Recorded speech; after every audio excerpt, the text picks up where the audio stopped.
আজকেও স্কুলে পরীক্ষা ছিল, পরীক্ষা শেষ করে 2টার দিকে বাসায় এসেছি। এসে খাওয়া দাওয়া করে একটা লম্বা ঘুম দিয়েছিলাম। ঘুম থেকে উঠে দেখি প্রায় 8টা বেজে গেছে।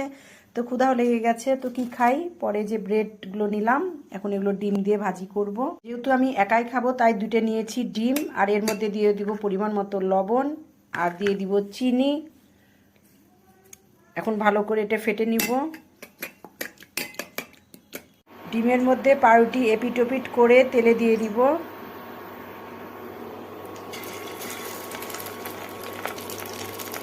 এভাবে সবগুলোই লাল লাল করে ভেজে নিব। এটা ডিম পাউরুটি একদমই ইজি, বেশি খাটনিই নাই। এভাবে সবগুলো তৈরি করে নিব। গরম গরম ডিম পাউরুটি ভাজা হয়ে গেছে, এখন খেতে বসবো। আমার জন্য তৈরি করে নিলাম লাল চা।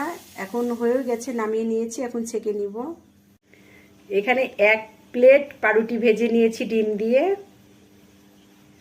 এগুলো এখন খাবার খাবো। জানি না এতগুলো খেতে পারবো কি না, যাই হোক চেষ্টা করব। আর এই যে সঙ্গে চা নিয়েছি, গরম গরম চা, খেতে তো ভালোই লাগে। দেখি কেমন লাগছে।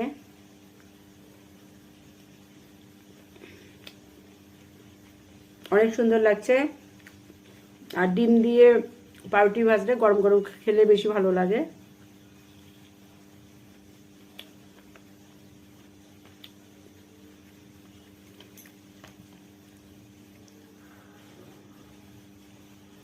গরম গরম চা খুব মজা লাগছে খেতে।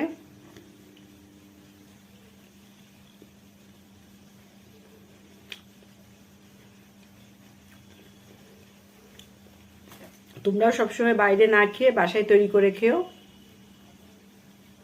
ভালো লাগবে। আজকে পর্যন্ত সবাই ভালো থাকো, টাটা।